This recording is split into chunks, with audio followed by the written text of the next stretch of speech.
Good morning. Good morning, everyone. What a pleasure to have everyone, particularly the students. We're very, very happy to have you guys run. I know it's midterm week for many of you, and it's great to have you. And for everyone else, we are going to start with the introductions before the lecture starts. My name is Isam Awad. I want to welcome everyone in person and many, many more people throughout the world on Zoom.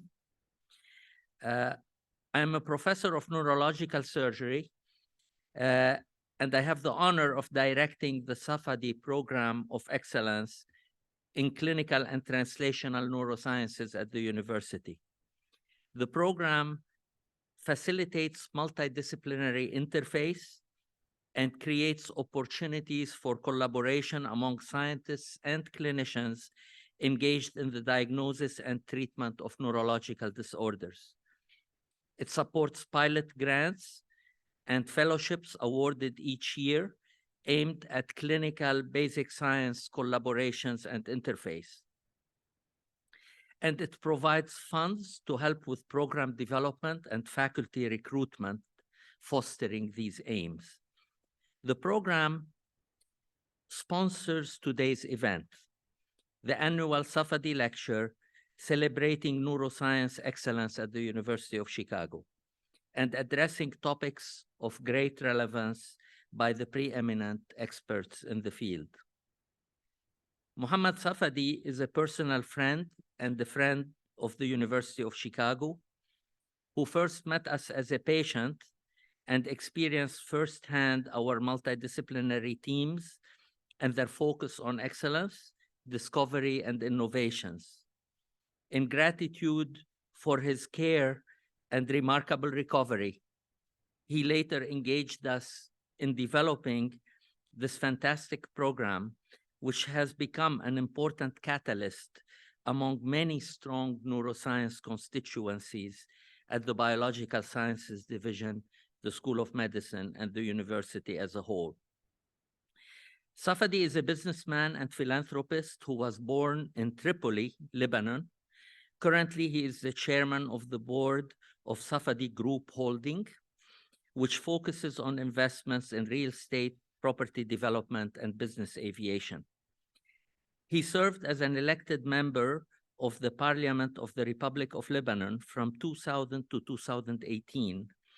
Between 2005 and 2014, he also served as minister in multiple cabinet posts, including public works and transport, water and energy, economy and trade, and as Minister of Finance.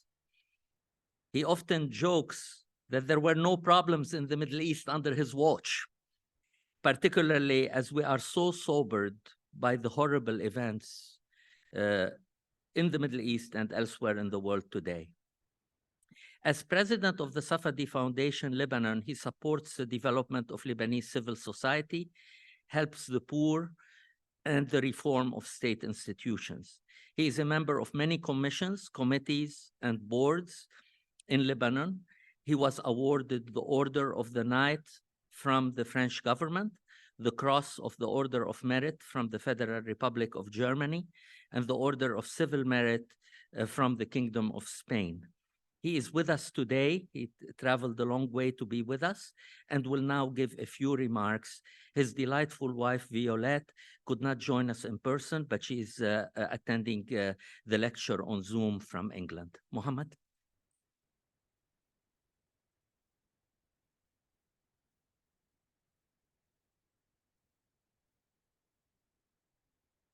Good morning, ladies and gentlemen. I'd like to just make a small remark on the introduction made by my friend. The 18 years I spent in the Lebanese parliament and the 9 years I spent as a minister of different ministries were maybe the worst years of my life. And unfortunately, I had to go through this experience, which was more bad than anything else. And I hope that Lebanon will actually get its act together and we have some freedom back and some good people that are running the country. Ladies and gentlemen, I'd like to thank our speaker, Professor Ardem Pataputian, for being with us today. The Nobel Prize received by Professor Ardem is a tribute to all young Lebanese of Armenian origin who have proven all over the world their determination and perseverance for achievement.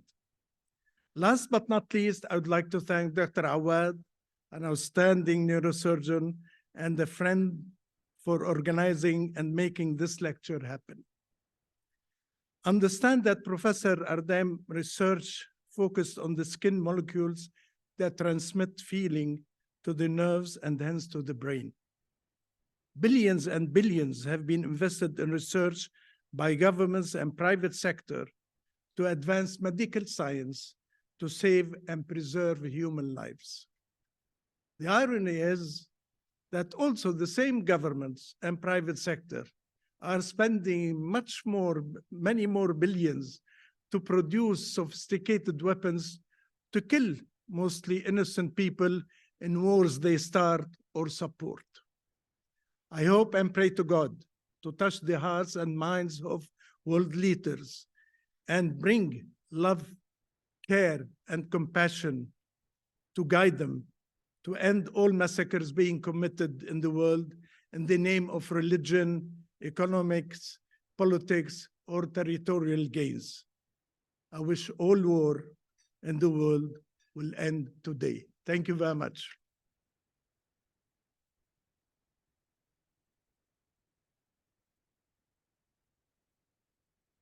Thank you very much, Your Excellency, for these sobering words, truly appropriate. An important dimension of the Safadi program is an endowment in support of annual pilot and fellowship grants, aiming specifically at seeding novel multidisciplinary and translational research projects. 10 applications were received this year and were reviewed by 3 reviewers, 2 intramural and 1 extramural distinguished faculty, and none of whom had any conflict of interest with any of the applicants.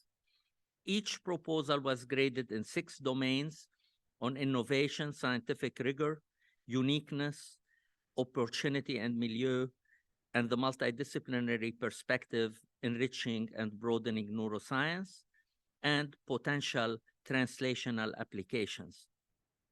The best scoring applications were programmatically reviewed for feasibility and budget.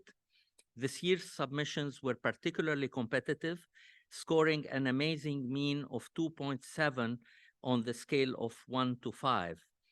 With conservative stewardship of the Safadi Pilot Grant Fund and budget adjustment to the awarded grants, we were able this year to recommend 3 proposals for funding that started last January, with funding at $25,000 each, all supporting this year postdoctoral fellows working with University of Chicago faculty. I will be giving the awards now to the actual trainees who are doing the work, but will also recognize their faculty. These winning grants scored between 1.4 and 1.7, absolutely amazing scores, and a truly exceptional slate of winning proposals. So now I would like to present the plaques. The first recipient is Abhinav Srinath. Abhinav, do you want to come up? He is an MD PhD candidate, actually under the supervision of Romuald Girard and myself in the Department of Neurological Surgery, in collaboration with the Departments of Neurology and Pathology and the Human Immunologic Monitoring Core and the Genomics Core Facility. he is studying the spatial transcriptome of cells constituting cerebral microbleeds, which are the bleeds that occur as we age. Congratulations.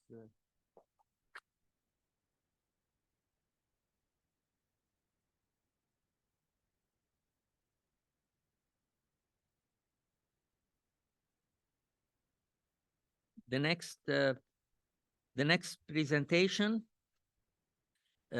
will be for Nidhi Sharma, postdoctoral associate. Nidhi, please come on up. Postdoctoral associate working under the supervision of Pascalis Gracios. Pascalis, you're here? Absolutely. Congratulations. Assistant Professor of Neurobiology and the Committees on Genetics, Genomics and Systems Biology, and the Committee on Neurobiology. Her work is also in collaboration with the Departments of Neurology and Chemistry. She is studying dipeptide repeat, DPR, and lysosomal impairment in the processes leading to amyotrophic lateral sclerosis and frontotemporal degeneration, very important parts of aging and degenerative brain diseases. So congratulations, Nidhi.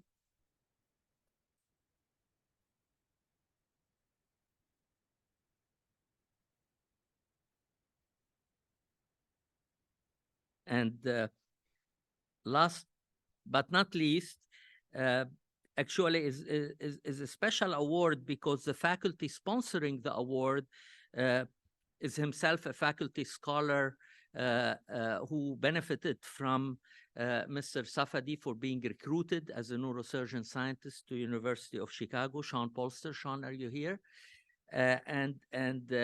Sean has started his career here as a neurosurgeon scientist, and his postdoctoral associate received the award. And Roberto Felix Alcazar. Roberto, do you want to come up?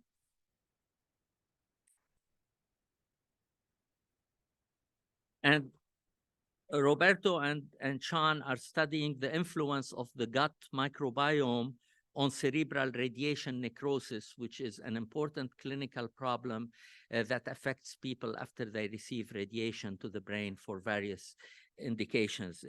Their preliminary data is exceptional, and they have benefited this year through the work sponsored by the Safadi grant, and they are preparing right now a career development grant based on this work. Roberto?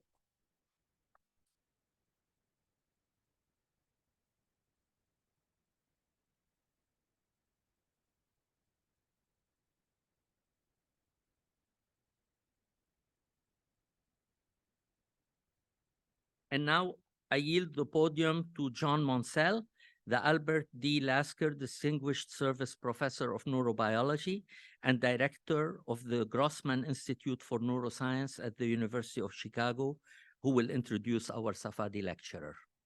John?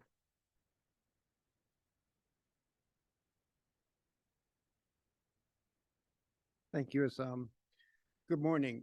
Well, it's a great pleasure to introduce our lecturer this morning, Ardim Patapoutian, who is visiting us from the Scripps Institute, where he's a professor in the Department of Molecular and Cellular Neuroscience.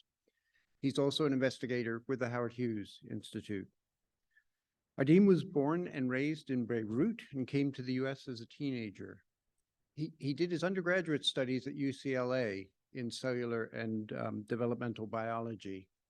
He then did his PhD at the California Institute of Technology with Barbara Wold, where he studied how genes specify cell type identity. He then went on to a postdoc with Lou Reichardt at UCSF, where he studied how neurotrophins are involved in the development of sensory neurons. After that, he took his faculty position at the Scripps. Ardim is widely known for his lab's research on the mechanisms by which sensory neurons convert mechanical forces, such as touch to the skin, into electrical signals that can be relayed and processed by the central nervous system. Rhodopsin, which is the light-sensitive protein that gives us vision, was first identified long ago in the 19th century. In many ways, it was easy to find, in part because our ability to see in low light levels depends on rhodopsin being the most abundant protein in photoreceptors. But the proteins that support our sense of touch are different. The sensory neurons that signal mechanical forces need far fewer receptor proteins to provide reliable signals than do photoreceptors. Those receptor proteins are the metaphorical needle in a haystack of structural, metabolic, and other housekeeping proteins that are needed to support neuronal function. Finding rare molecules of this sort is a very challenging task. But Ardim and his colleagues saw a path forward. They took a systematic and painstaking approach to tracking down these mechanoreceptor proteins. After identifying a cell line that was responsive to mechanical force, they deleted dozens and dozens of individual candidate genes one by one until they found two that each contributed mechanosensitivity by encoding for previously unknown mechanosensitive ion channels. These channel proteins became known as piezo-1 and piezo-2, based on the term from Greek for pressure. Through further studies, they showed that sensory neurons throughout the body express these piezo proteins, and that piezo-2 is a primary transducer for the sense of touch, while piezo-1 is involved in detecting other forces, such as blood pressure. Ardim's research has been recognized by many honors. Notable among these is election to the American Academy of Arts and Sciences, the National Academy of Science, and in 2021, he received with David Julius the Nobel Prize in Physiology or Medicine for their discoveries on the sense of touch in Ardim's case, or temperature in the case of David Julius. We're very much looking forward to hearing about this remarkable work firsthand from Professor Patapoutian. And now I'd like to invite Professor Patapoutian and Professor Awad up to the podium. The plaque.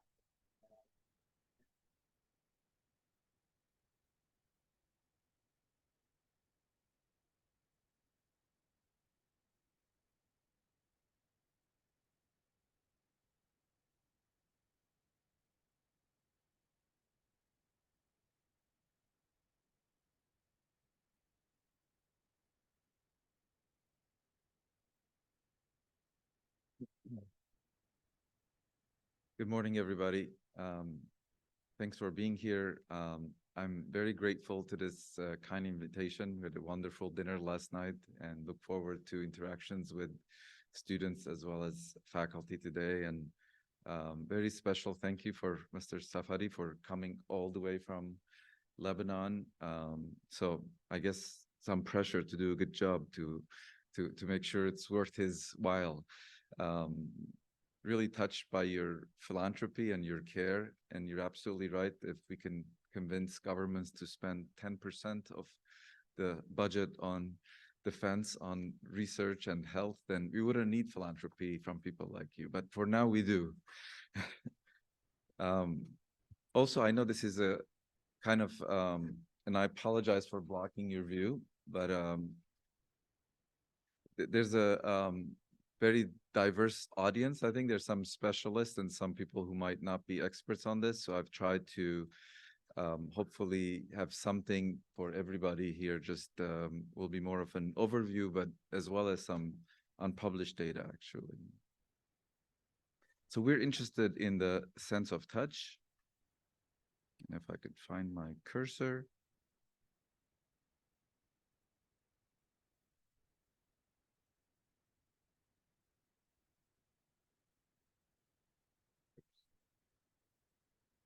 Here we go. So your sense of touch is quite amazing. I'm hearing an echo from my, maybe if I mute this, does this work still? I think so, right? Okay. So your sense of touch is amazing for many different reasons. One of them is that you have incredible sensitivity of indentations. You can feel indentations the size of 1/500th of a diameter of your hair, which is in the nanoscale. But that's not just touch is all about. We rely on affective touch for our emotional health. We've all noticed this during the COVID years.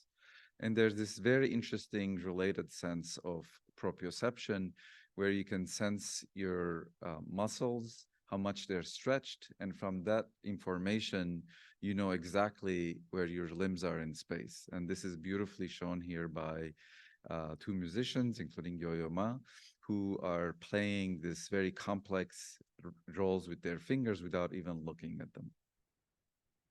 But this is my favorite picture that illustrates the power of touch. In this image, this young man has walked into the White House and he shyly tells the president that other kids tell him that his hair looks like President Obama's. And Mr. President here from Chicago, I wish he was here, but um, doesn't miss a beat and just bends over and says, "Why don't you touch it?" And so, of course, this is highlighting not the fact that he's sensing the texture of his hair, but back to this effective nature of touch that we talked about. That's so important for this kid to realize the President of the United States has hair that not just looks like his, but also feels like it.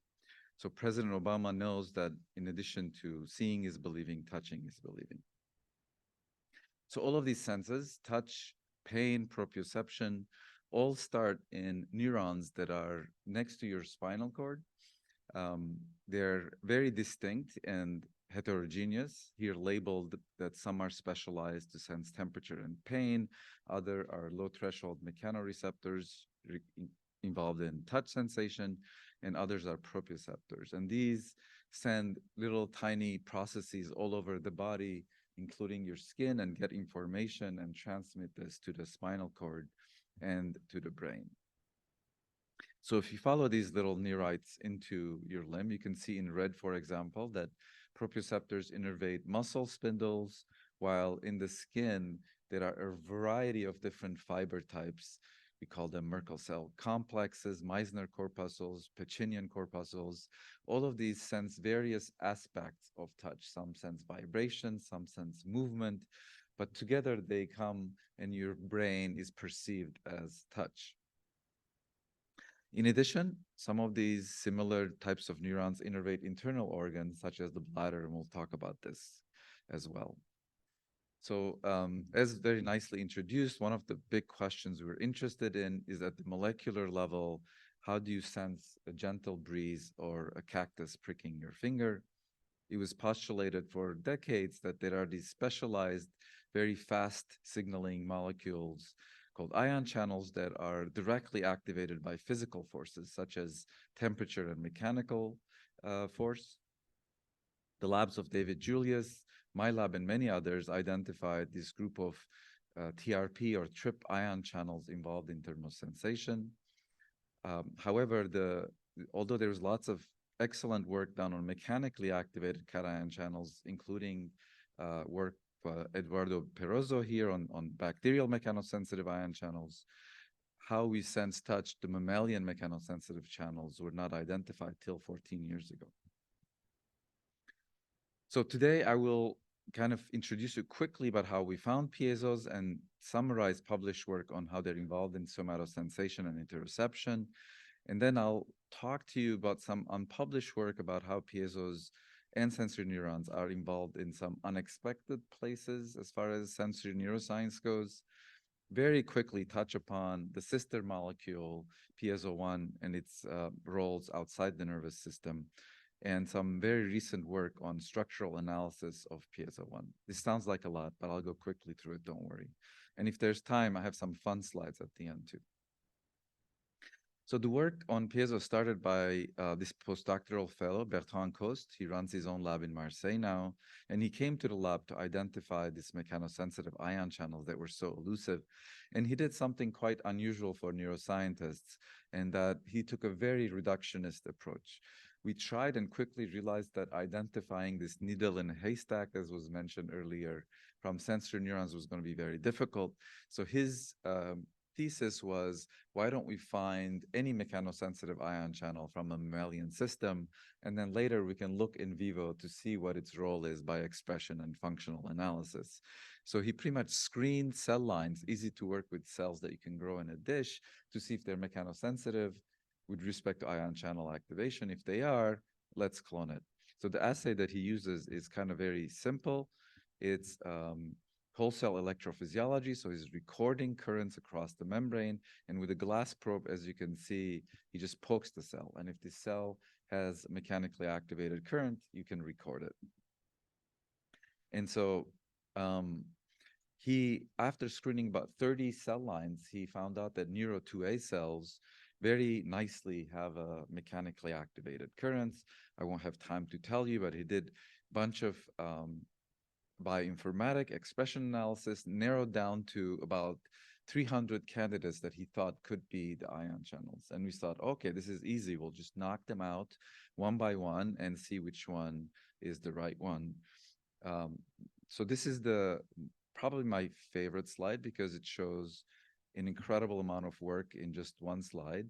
So what you're looking at on the x-axis is the maximal mechanically activated current from Neuro2A cells. And on top, the tiny blue with tiny error bars is control scrambled RNA. And then each of the candidates are described below one at a time.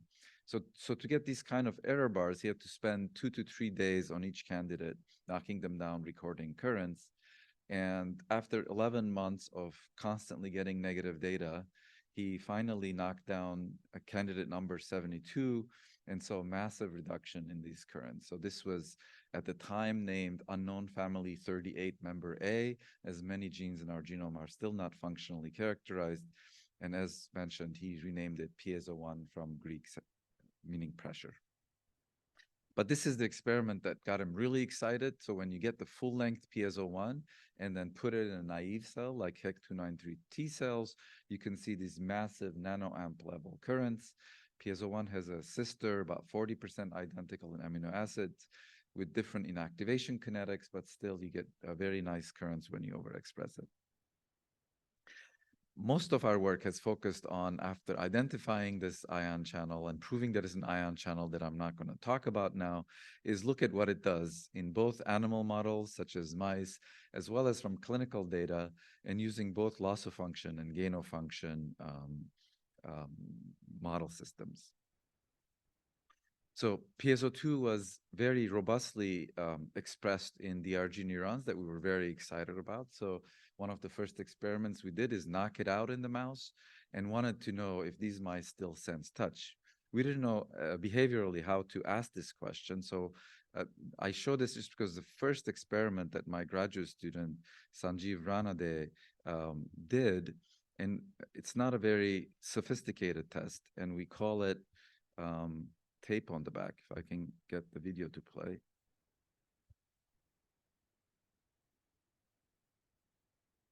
So this is a wild-type animal with a giant tape in the back.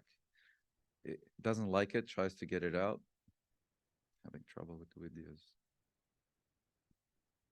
And here's a mutant. I just wanted to impress on the trainees of, you know, what you can get Nobel Prize on these days. So this is a more quantitative analysis showing the incredibly strong deficit in response to touch. This is little wires touching the paw, and as you increase the force in the wild type in the gray, they start responding more and more, and you can see in the knockout it's completely disrupted. I'm using different genetic models for each of these experiments because null piezo2 is lethal in mice at birth, and so we do conditional knockouts to look at this. How about proprioception? I told you about this sense of sensing where your limbs are, and if you don't have this, you're extremely uncoordinated. And this is what this mouse shows, that without piezo2, it can really have a hard time controlling its limbs and its tails. And all of these behavioral experiments, we couple them with in vivo electrophysiology to make sure that what's missing It's not just the behavior, but actually the transduction current is missing. And this is work done by a collaborator, Katie Wilkinson, where she can stretch this proprioceptive ending single fibers at a time. You can see in black for the wild type, you see this massive increase of firing upon stretch, and the knockouts, 7 out of 8 was what we see below, which you see absolutely nothing. One of the very interesting things that happened in this research was actually work not by us, but my colleague Alex Chesler and Karsten Bannemann at NIH, where they identified humans that lack piezo2. Obviously, this is not a very common, only dozens are known in the world right now.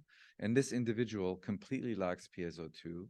And this just shows lack of proprioception, just like we'd shown for the mice. So she's blindfolded and is asked to walk in a straight line, something that, you know, most of us can do very easily. You can see she has very difficulty in doing this because of lack of proprioception. Clinically, very interesting case actually, where all these folks were misdiagnosed as having motor neuron or muscle problems. Nobody thinks of the sensory wing. And after cloning the gene and realizing it's piezos is when they went back and did the test and showed complete lack of touch and proprioception. I'll come back to this in a couple of slides, but acute pain, hammer hitting your finger, is normal both in mice and in humans without piezo2. But we also wondered about tactile allodynia. This is when touch becomes painful. You experience it after sunburn, where just wearing a shirt or a warm shower for temperature allodynia becomes painful. But this is a critical symptom for people suffering from neuropathic pain. And we wondered if this was affected. I'm not going to show you, but without piezo2, mice are very deficient in having tactile allodynia. But I'll show you a clever experiment that my colleague Alex Chesler again did on these individuals that lack piezo2. So the idea to induce on their arm allodynia is either control box A or B, where they apply capsaicin. The active ingredient in chili pepper causes inflammation, redness, and sensitivity. This shows that both the control individuals on the top and piezo2 loss of function individuals do get inflammation as assayed by laser Doppler imaging.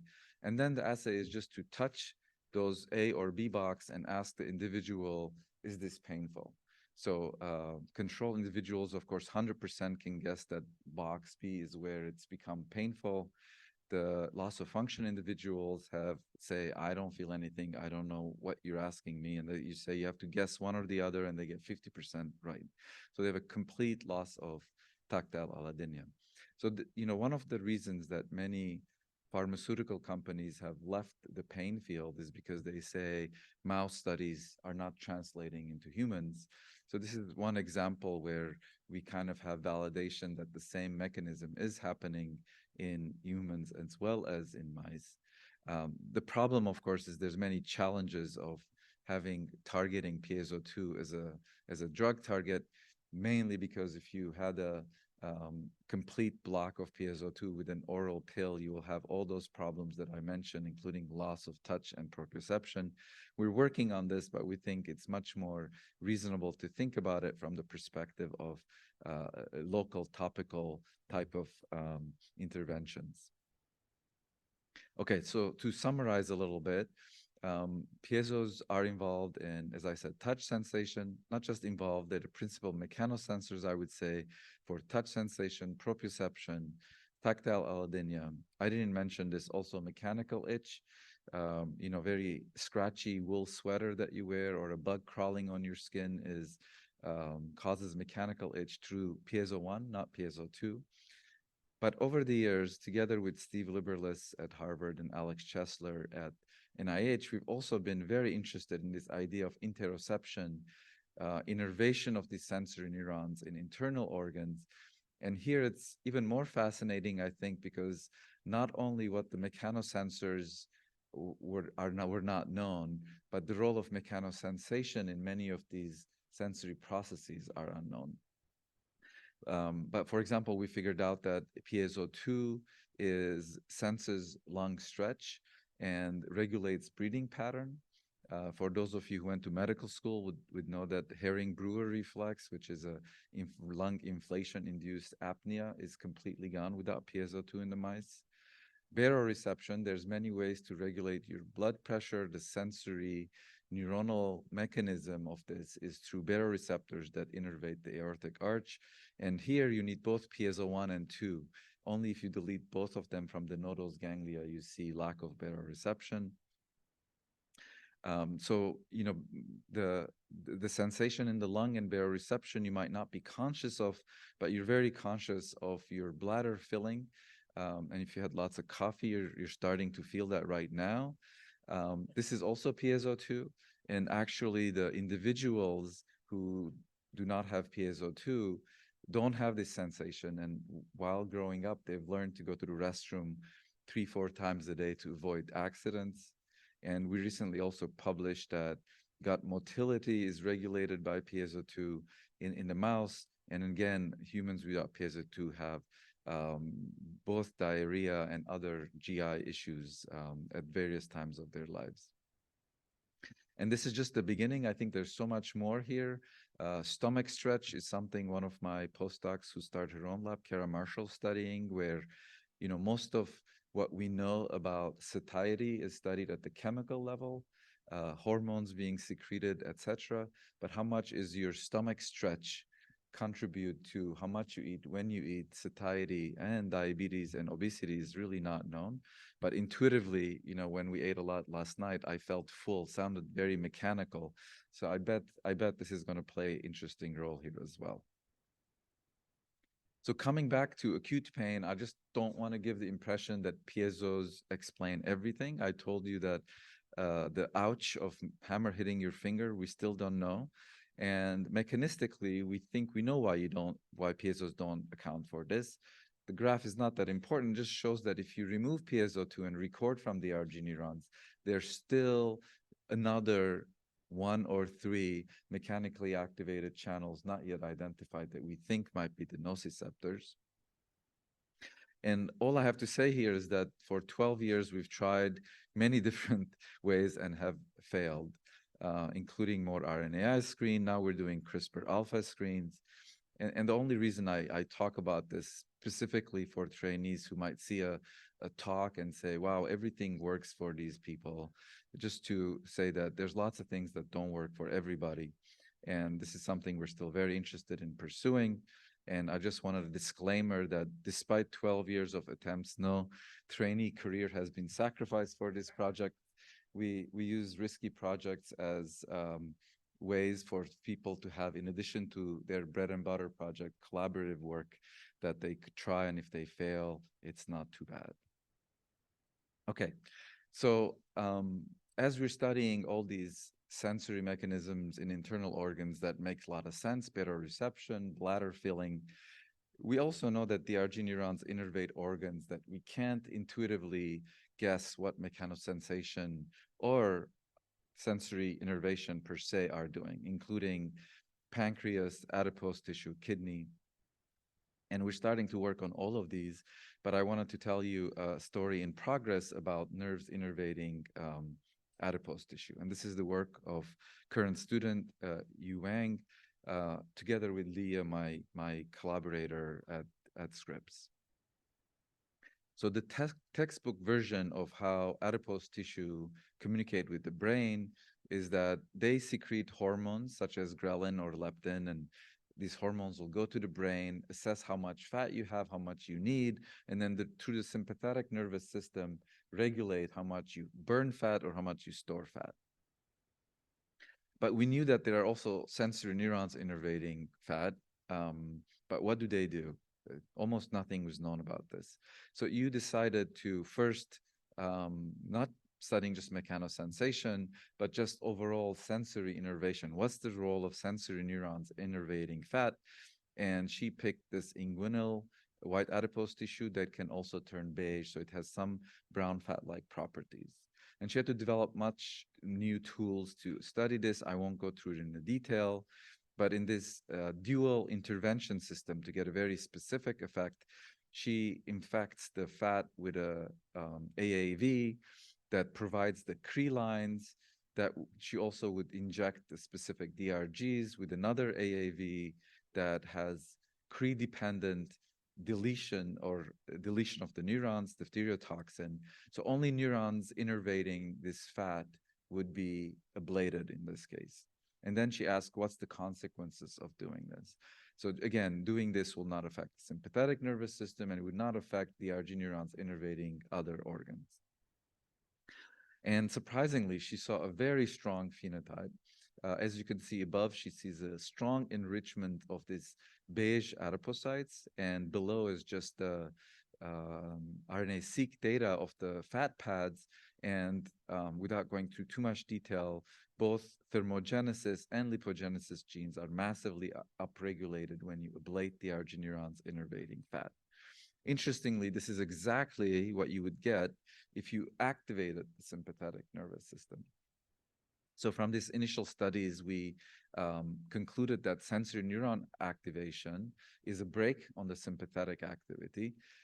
This is not very surprising in a way. This is how baroreceptors work. Too much activity stretch of the vessels will come back to the sympathetic system and reduce blood pressure, for example. But this opened more questions than we knew before. What are they really sensing in neurons? And our initial thought was that whatever it is, it might not be mechanosensation. What does mechanosensation have to do with fat biology? But you looked at piezo2 positive DRG neurons innervating in this specific fat pad and saw that there's actually more innervation here than in the skin. And so we said, well, maybe it does play a role. Let's take a look at it. So in a similar kind of experiment that I showed you for the ablation, instead of ablating the DRG neurons innervating fat, here in this unpublished work I'm showing, she specifically knocks out piezo2, specifically in neurons that innervate the fat. And then this is just a volcano plot of this is in the same animal. One side is knocked out, the other is the control. She could see the same types of genes upregulated as she saw when she ablates the DRG neurons. And this is what blows my mind when she compares the ablation upregulation of genes to the loss of function in piezo2 in the y-axis. You can see the slope showing that almost everything that we observe with the ablation, we see the same things with knocking out piezo2. So it seems like not only piezo2 is playing a role in this function in innervating fat pads, it also suggests that it's almost sufficient to do what you would do if you completely tried to ablate it. So this is very surprising, and we wanted to do one more experiment to make sure we're not fooling ourselves. And in genetics, the best thing you can do to convince yourself is to go to the gain of function and see if you see the opposite effect. So we actually have gain of function mouse models that I didn't talk about. In humans, piezo2 gain of function causes arthrogryposis, this developmental joint disorder. And it's just simply because the channel is more slowly inactivated. So the same model, instead of deleting, we're causing too much piezo2 activity in neurons innervating the fat pad. And here we look at both on regular chow and high-fat diet, which I'll talk about in a second, causes more mechanical stimulus than regular chow. And this is very preliminary, but again, very exciting that we see the complete opposite. This is the correlation of what we see with high-fat diet in gain of function, the y-axis, and loss of function in the x-axis. And all the genes that were being upregulated are being downregulated in the opposite way. So we have very strong genetic evidence that innervation of fat from the DRG neurons is an inhibitory brake on the sympathetic system to regulate adipose function, and piezos are playing an important role in the system. But there's so many more questions now. Most importantly, what mechanical forces are at play in fat? And I don't know the answer to this, and I welcome discussion. Obviously, fat tissue is contained in a tight, compact manner, and especially, for example, in response to high-fat diet, the adipocytes themselves grow, the whole fat pad grows. This might add more pressure on the system. There's of course, innervation into the fat pad, and vasodilation plays an important role in this system too. So all of these are possible sources of mechanical force, but we don't know. And unfortunately, we don't have a good way of measuring what forces tissues experience in vivo. And this is something we're working on as well. We assume there are other things involved other than mechanosensation, but most importantly, I think this opens up the whole new area of studying sensory neurons and mechanosensation in all these internal organs that we didn't think about before, of how they might be involved in mechanosensation. Okay, so till now, everything I've said is about sensory neurons, but many other cell types experience, sense, and respond to mechanical force. Blood vessel endothelial cells experience shear stress, muscles get stretched, not just neuronal endings, but red blood cells get indented as they squeeze through small capillaries. And our lab and many other labs have been finding very interesting roles of piezo1, the sister molecule of what I talked about till now, in many different systems that I won't have time to talk to you about. But for example, in both humans and mice without piezo1, children are born with lymphedema. So we know that the lymphatic system doesn't work well, mainly because they have developmental deficits in valve formation. Others have shown that bone density is regulated by piezo1. And this is very interesting because we knew for quite a while that astronauts, for example, who go into outer space for a long time come back with reduced bone density. So pressure is important in that aspect. Even professional tennis players have higher bone density in their dominant arm versus the other arm. So this makes a lot of sense. And my lab has done a lot of work on the role of piezo in red and white blood cells. I won't have time to talk about it. I just want to show 2-3 slides. I know it might not be enough to get a deep understanding of it, but I just wanted to at least mention it. So I talked about loss of function in piezo1 now that causes that causes lymphedema. There's also been description of gain of function, too much piezo activity. And in humans, this is a very rare disease called hereditary xerocytosis. And it's mainly described as having dehydrated red blood cells. It's not a severe condition. Some people have it, don't even know that they have it. But we have made a gain of function piezo mouse model and shown that they also have dehydrated red blood cells. In a parallel story, we were inspired by the sickle cell literature and asked if these animals have any advantage against malaria, and we showed that there is actually profound protection from cerebral malaria in mice. The studies now are checking back if in humans this is true. Meanwhile, these hereditary xerocytosis patients also have age onset iron overload. And again, we've looked at in the mouse model and seen the same thing. And interestingly, because our mouse model is so prone to do mechanistic studies, we've shown that red blood cell dehydration is cell autonomous to red blood cells, but the increased iron levels is due to too much activity in macrophages. So, you know, it's very nice human to mouse work where you get the phenomenology from the humans and the mechanistic studies in the mice. But because of this malaria connection that I mentioned, Shang Ma in the lab also looked if there are alleles, gain of function alleles in people, for example, with African descent that are exposed to malaria more. And I won't talk about that work specifically, but just to say that he found a very subtle allele, not associated with disease, but it's gain of function, and it's present in 1 in 3 people of African descent. So this was very interesting to us, and now we're coming back to this after doing the mechanistic studies in mice. For example, for iron overload, we've asked, does this genotype associate with iron levels? And that's the only data I'm going to show you. This is a small kind of, in a way, test with, we got blood samples from about 330 African Americans from a blood bank. And when Shang just genotypes this, as I told you, and we've seen again and again, a third of them in green are carriers of the subtle gain-of-function allele. We have a handful of homozygotes in orange, but 2/3 are wild-type allele. And then he looks at telltale signs of high iron levels in the blood. These are clinically used assays, for example, transferrin saturation levels or high ferritin levels. And if you look at ones that have higher values, you can see that in this pie chart that the green and the orange start expanding. So there's more people who have this E756 delete that fit into these high levels. And interestingly, if we combine the two, and this now becomes clinically diagnosable as having high iron, you can see that all of them have at least one allele of E756 delete.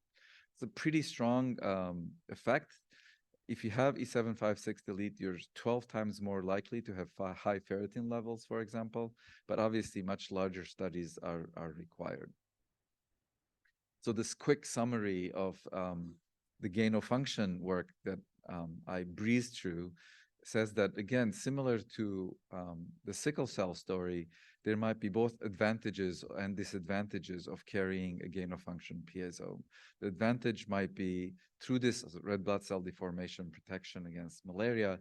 More work needs to be done here, but also we're starting to find some disadvantages, for example, overactive macrophages that cause increased iron levels.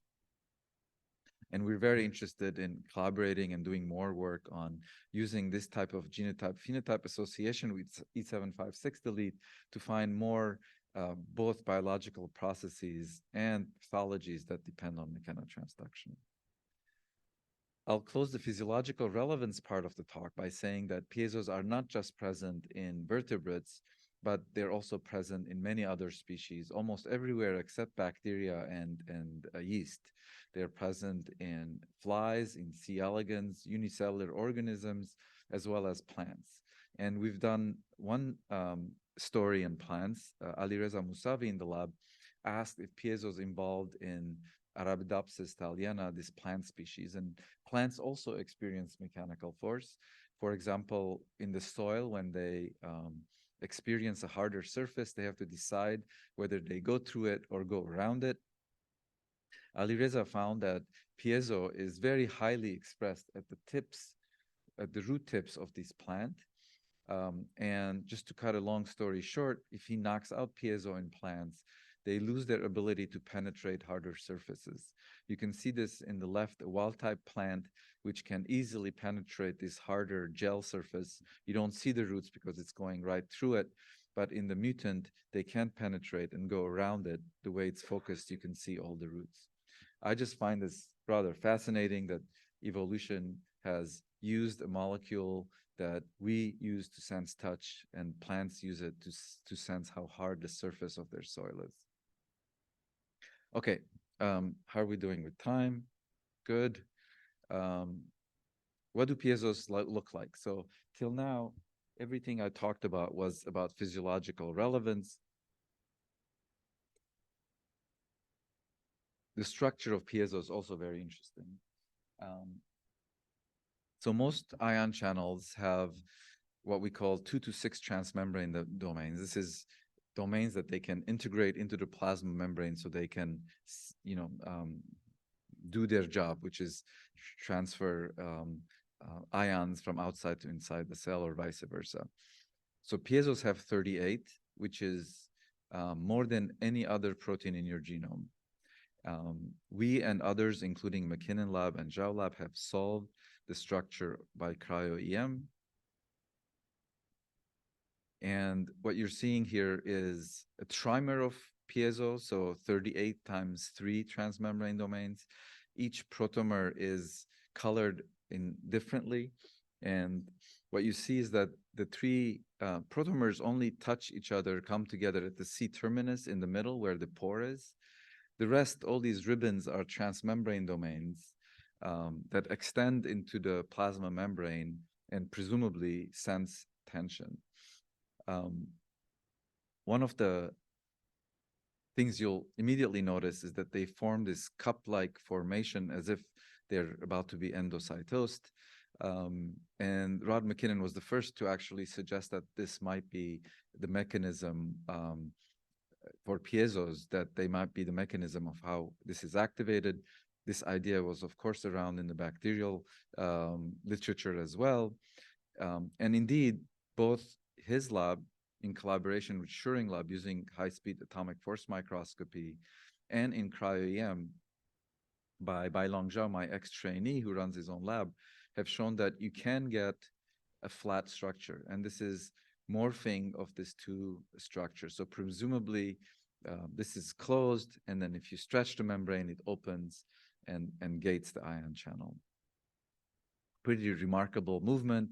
What we've been very interested in is to start looking at what piezos look like in a cell, because every work that has been done till now on structural basis, of course, relies on taking the protein out of the cell, putting it in detergents or liposomes, and recording. Of course, we've done this too. It's fantastic work, but we'd love to see what, I didn't mean to say fantastic work about ours, but we'd love to see what these channels actually look like in a cell membrane. And you have to be very zen to do this project. And Eric Mulhall in the lab has led this work together with collaboration from Janelia team and using 2 super resolution microscopes. I will only talk about what he did with the Minflux today. So the question again is, what do piezos look like in a cell? And do the blades really expand and contract in response to activators and blockers? And so the question really is, though, do we have a resolution to visualize piezo-1 blades in mammalian cells using super resolution microscopy? So just to give you an idea of if this is a sane idea or not, this is piezo down there. You can see the trimer. And this is the kind of the radius of about approximate average localization precision for various microscopy techniques. So this is a confocal, so forget about it. But people, have developed nicer and nicer super resolution microscopes now. SIM, STED, STORM, Minflux, that's the promised resolution. So we thought we might have a chance to start seeing the actual blades in the cell. So I'm not a microscopy expert, so don't ask me physics questions, but Minflux is called a next generation super resolution microscope that promises 2, even 1 nanometer resolution in 3D. So Stefan Hell, who came up with this, this is the publication first describing it, and he actually has a beautiful YouTube video explaining how this works. So if you're interested, just type Minflux and Stefan Hell, you'll get this very nice presentation. But through a barrier, which is a company he founded, he sells these unfortunately very expensive microscopes. We have one at Scripps, and Eric is showing it here and is very proud of it. So his idea was pretty simple. Just simply transfect piezo-1 in hex cells, for example, and you need a dye that's very localized for this to work. So he uses artificial amino acid and click chemistry to add a tetrazine conjugated Alexa fluorophore on the ends or wherever he wants on these ion channels. And so after transfect, fixes the cells and just simply looking at where these fluorophores are. So this is a 100x confocal scan of such a prep. You actually can see these trimers, and this was already fantastic news that just from raw renderings of these labeled piezo, he can distinguish the 3 fluorophores, although identical fluorophores on the 3 blades of piezo. And through just clustering and 3D Gaussian fit, he can get the center positions of each of these fluorophores and just measured interblade distance, which is all I'm going to show you for data for this. Just realize this is not a microscope where you look and check this out. These are like 36-hour imaging for each prep.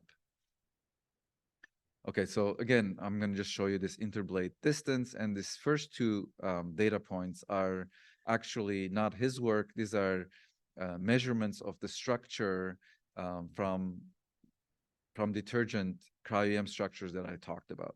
So piezo-2, for which there's a full-length structure, and the piezo-1 The N-terminus third, we don't see it because we think it's floppy. So this is just the piezo 1 alpha fold estimate.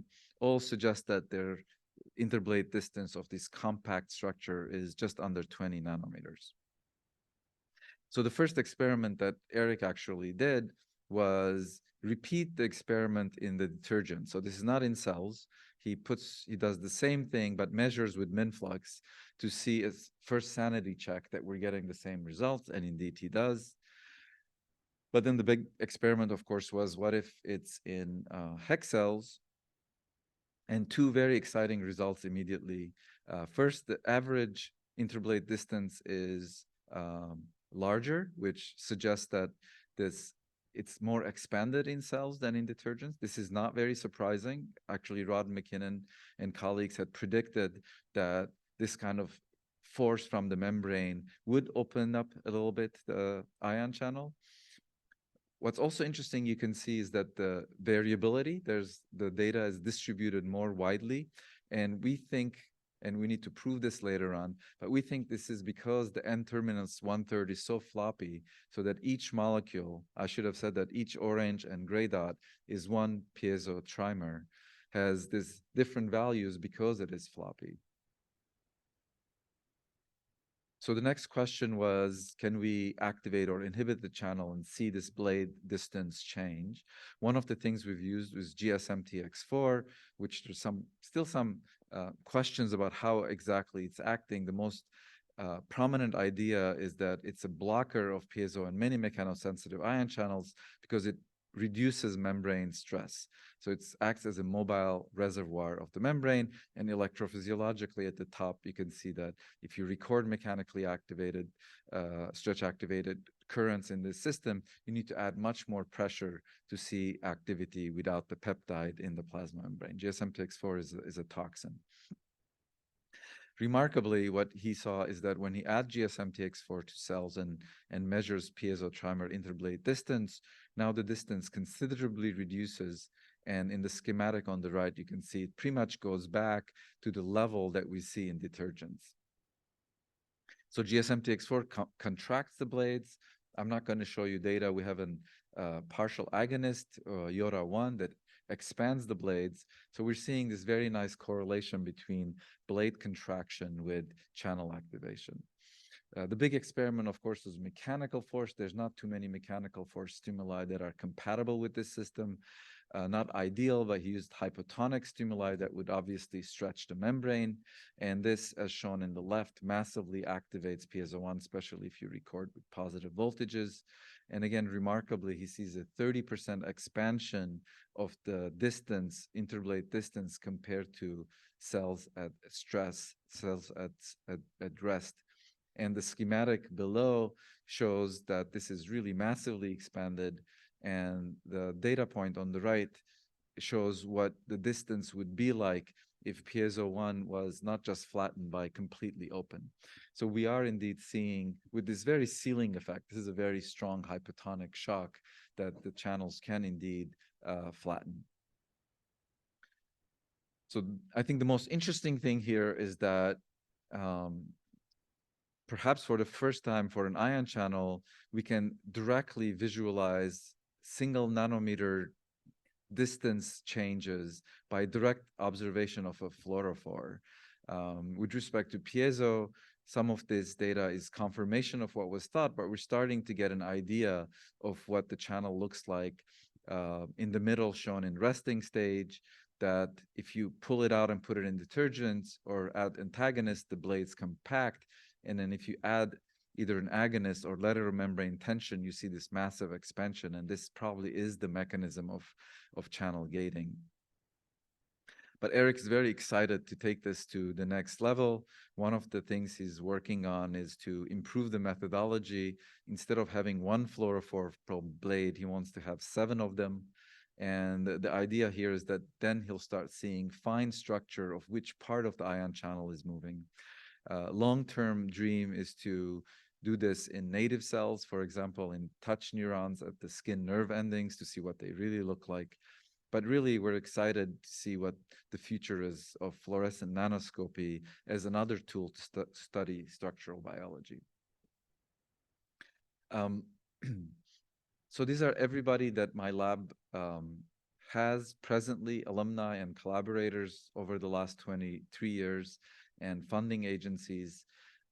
I tried to mention people who directly contributed to the work I showed you, but I want to repeat the contribution of Bertrand Coste to clone piezo, and Sanjeev Ranade and many colleagues to do the genetics in the mouse, and Yu Wang for the unpublished data I showed you on fat innervation, Eric's work on the minflux, and Shangma's work on piezo-1 that I very quickly went through, and also collaborators such as Leon and Alex and Lee at Scripps and Steve at Harvard.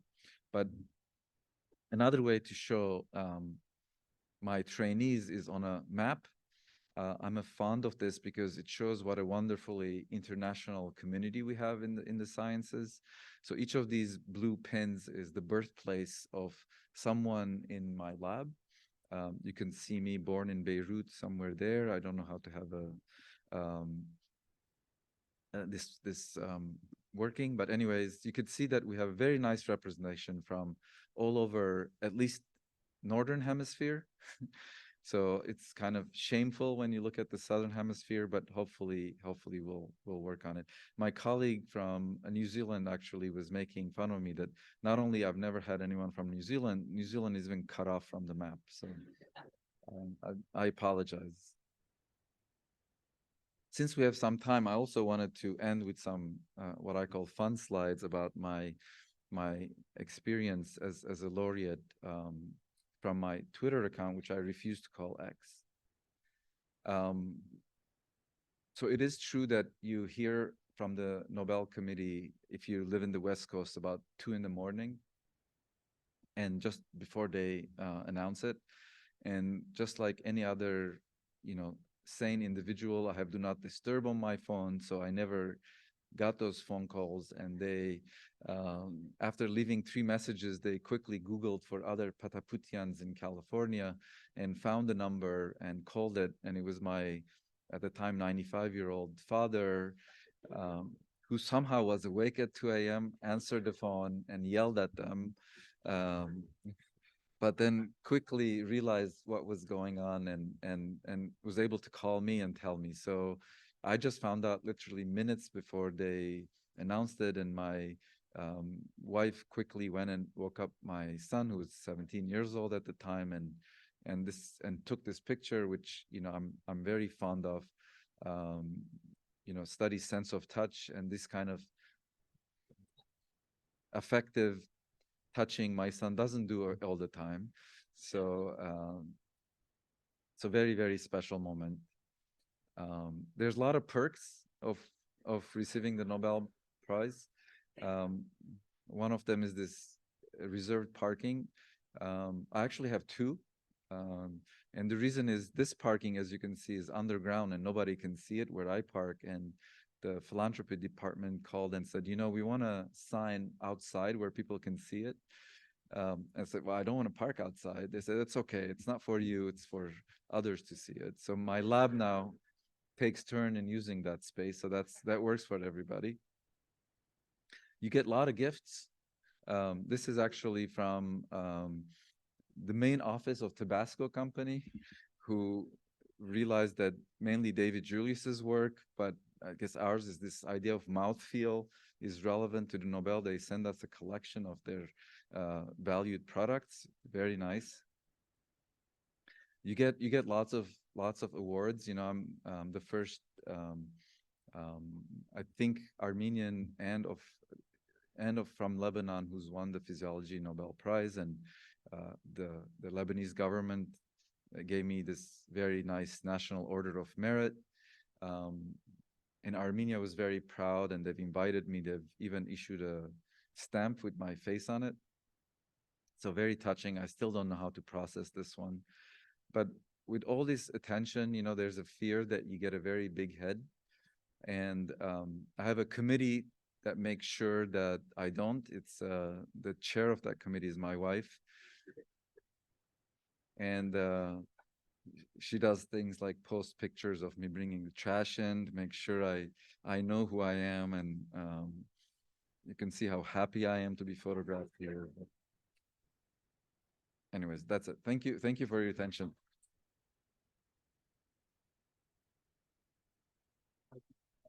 Absolutely amazing.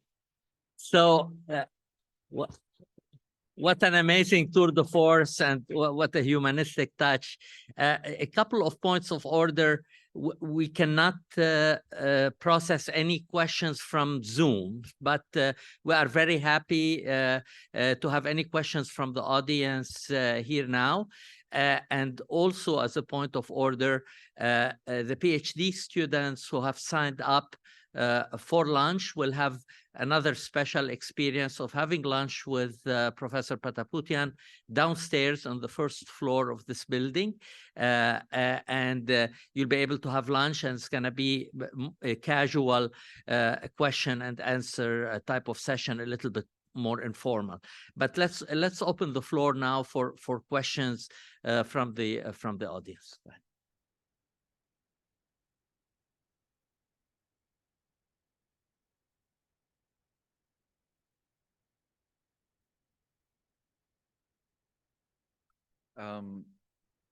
We actually don't have a very good idea of this. What we do know is that you can put piezos in artificial membranes and record mechanical stress-induced currents. So the idea is that by themselves in an artificial membrane, they're sufficient to act as an ion channel. This doesn't mean that there's not a lot of different other processes that are involved in a cell. Indeed, there was actually a recent publication saying that there's another isoform that associates with piezo. And in some studies, it's been shown that the linkage of piezos to inside the cell cytoskeleton is important for proper function, and probably extracellular factors are also involved. We are doing proximity labeling with piezo, for example, to find other interactors. And again, a lot more needs to be understood to answer that question.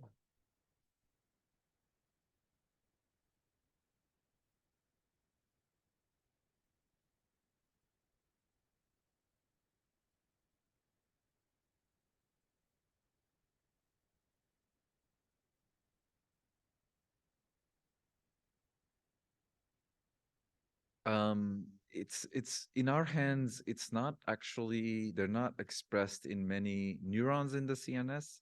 They are in the blood vessels in CNS. They are in some glial cells, but we haven't seen it much in neurons. And I don't think there's any work done in the hypothalamus, but obviously very physiologically important place to think about that.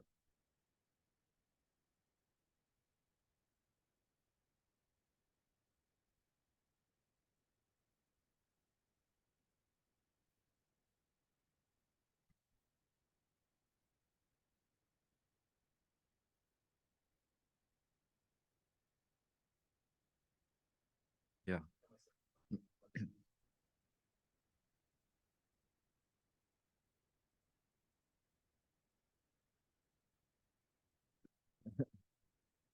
Absolutely for the second one.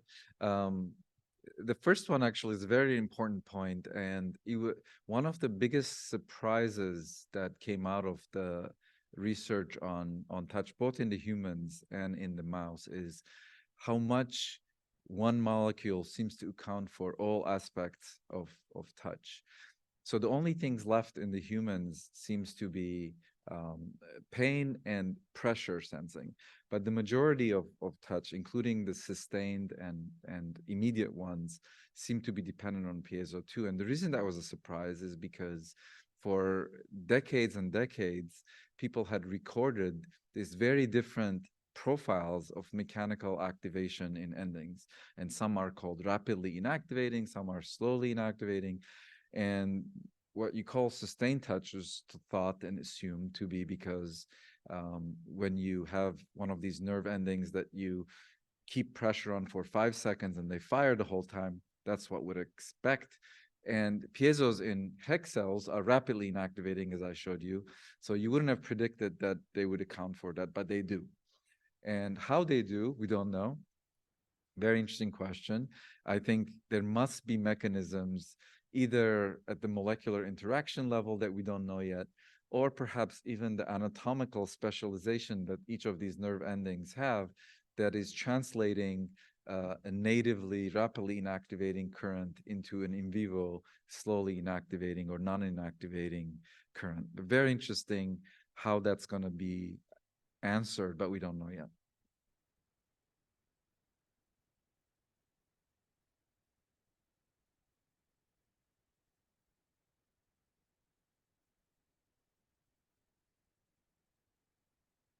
Yeah. Yeah, so I mentioned that it's conserved throughout evolution. And one interesting aspect I didn't say is that, so if you take an Arabidopsis piezo, compare it to a human one, amino acid level only conserved in the single teen level, so not very much homology, but the secondary structure looks completely conserved, meaning that it seems to have these many transmembrane domains. So that tells you already evolutionarily that its size and its structure is conserved. Now, why that is difficult to answer because there are many mechanosensitive channels from other species that are not this large. So why? Because it's quite an investment to make such a large protein. And so why is difficult to answer? And we've spent a lot of time trying to find a smaller piezo, for example, maybe with a different threshold from a different species. And we haven't done a great job at it yet. We're still looking, but so yeah, interesting question. No great answer yet.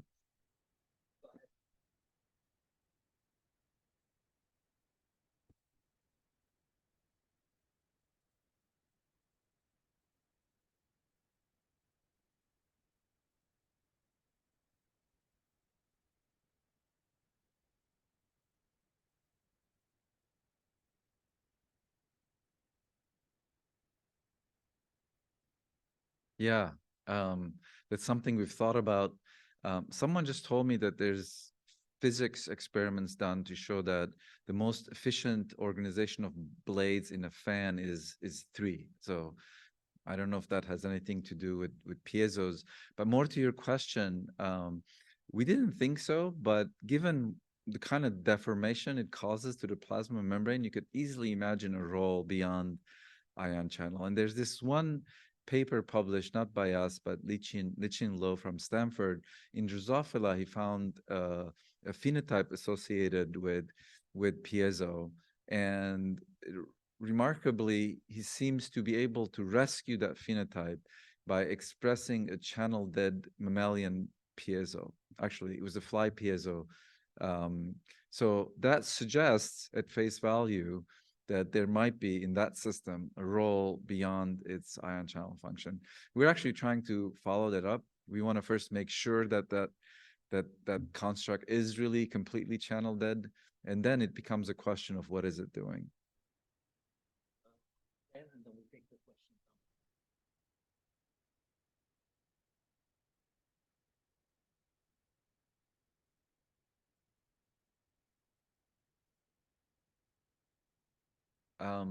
Not highly expressed in muscles again, perhaps because there's just so much motion that information, I don't know what exactly you would do with it. With respect to migration, one study that comes to mind, we had a collaboration with UC Irvine, Meta Patek, that wound healing is affected in piezo knockout to keratinocyte migration. So it's kind of to me, it was very exciting because the way I thought about piezo till then was sensing external forces from external forces outside the cell. But this showed that perhaps piezo1 is also going to play a role in traction forces and other more during normal migration and development, as you say. So they're not involved in everything. So piezo1 and 2 double knockout mice, for example, easily survive to mid-gestation embryos, meaning gastrulation, organ forming, all of these things can happen just fine without piezos. And in humans, at least individual loss of function, piezo 1 and 2, there's no embryonic phenotype. So that's as much as I can say. Thanks. how do they die? What's the mechanism of embryonic death? So I told you the conservation between mouse and human. The biggest difference is in piezo-1, where they seem to die in mice mid-gestation due to blood vessels not forming correctly. But in humans, there's no issues till birth, where they observe at post-birth the lymphatic nervous system issues. And I think piezo-2 mice die at birth because of lung defects. And every single piezo-2 deficient humans actually immediately go into ICU for lung problems. So I think the only reason they survive is because we have better medical care to humans than in mice.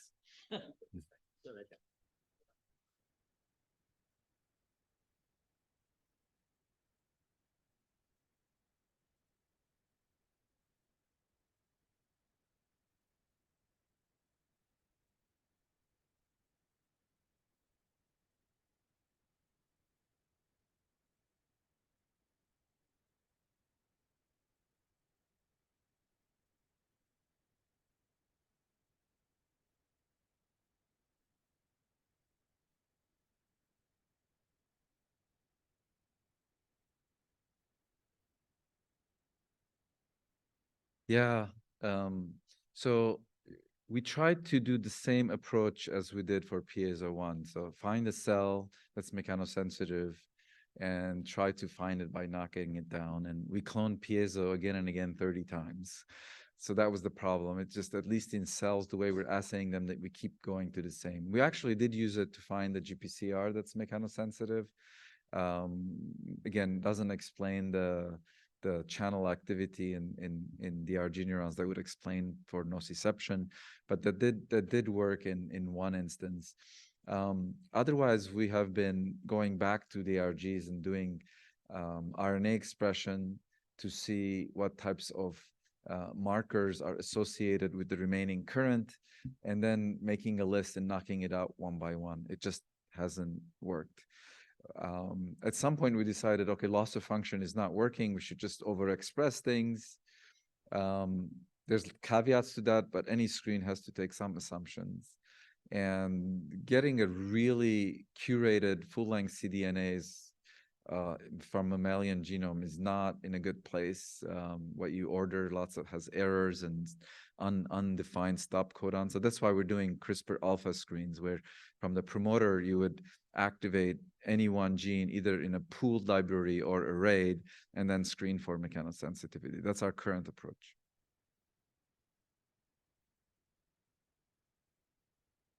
What we did was actually, when we were looking for cell lines, we screened against piezo-1 and 2 expression. So only looked at ones that don't have piezo-1 and 2.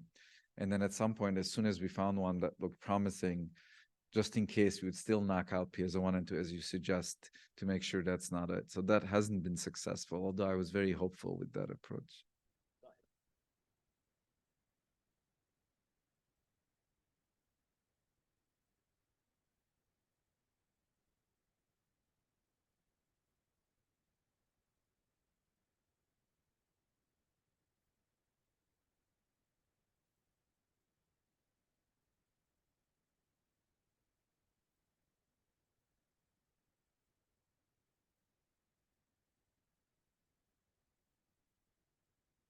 We haven't, but there's actually a few very interesting papers, especially on autism, showing that many of the anxieties that are attributed to touch, for example, are in the mouse models directly dependent on their activity in the sensory neuron. So you're on the right track. And even the other side of piezo-2, which I didn't talk about, the gain of function, causes arthrogryposis.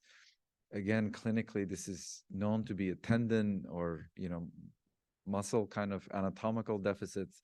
We've shown in our mouse model that this is due to excessive activity in DRG neurons innervating these end organs. So again, the sensory part has always been, I think, ignored in the clinic. And I'm glad to see that this research is making a little bit of impact in highlighting that.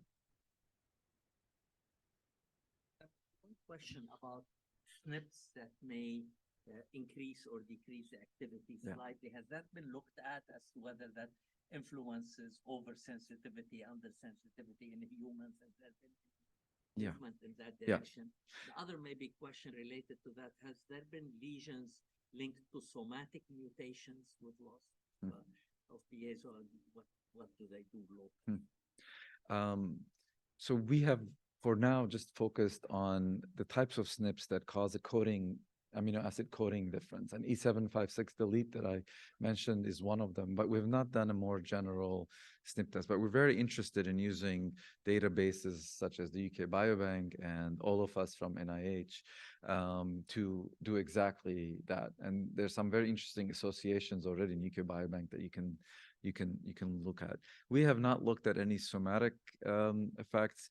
There is a growing field of looking at this from tumors perspective and oncology to see, and there is some strong associations there.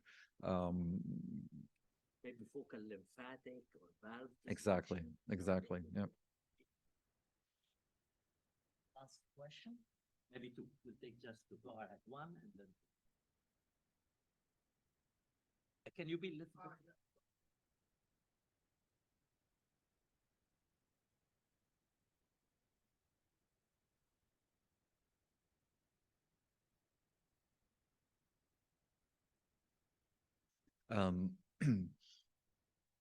I don't know mechanistically if there's, but the key thing, one of the, they say, oh, what does research help? Like, unless we find a drug. But this is a great example of once they figured out that it's a sensory deficit, just how you advise people has already helped them. Because the number one thing you do if you don't have your proprioception is use your visual system to compensate. So many of these patients were actually wheelchair bound. And now in physical therapy, they're starting to be taught to, actually use your eyes when you're getting up and walking. You have to see where your foot is because you have no other information coming from it. And actually, in some of these instances, they were being told the opposite because that's how you and I walk. We don't look at our feet. So I've seen this one video of one of these girls who's in a physical therapy session looking down. She's figured it out herself. And the person saying, no, look up, like, which is the opposite of what it should be happening.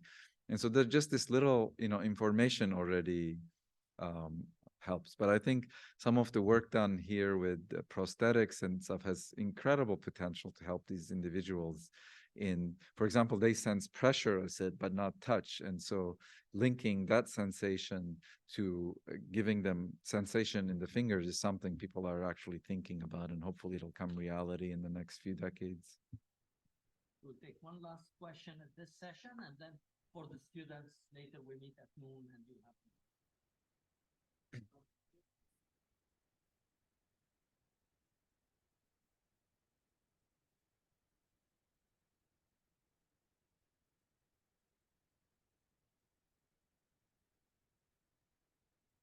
Yeah. So that's also in the category of people thought about this very differently before we identified piezo. Again, people, for example, who study shear stress thought that their sensor is going to be very different than touch sensing, right? Ends up that's not true because piezos for mostly seem to respond to all kinds of mechanical force. And I think the way to really think about it is at the end, what piezo's sensing is membrane tension. So any kind of extraneous force that you add, whether it's pushing, stretching, or flowing, liquid on top of a cell, if it's indenting the membrane, if it's causing membrane tension, then it's going to activate piezo. It's a very simplistic way of looking at it, but I think that's what I'm more and more convinced of. Thank you, everybody. Let's have a round of applause. Thank you.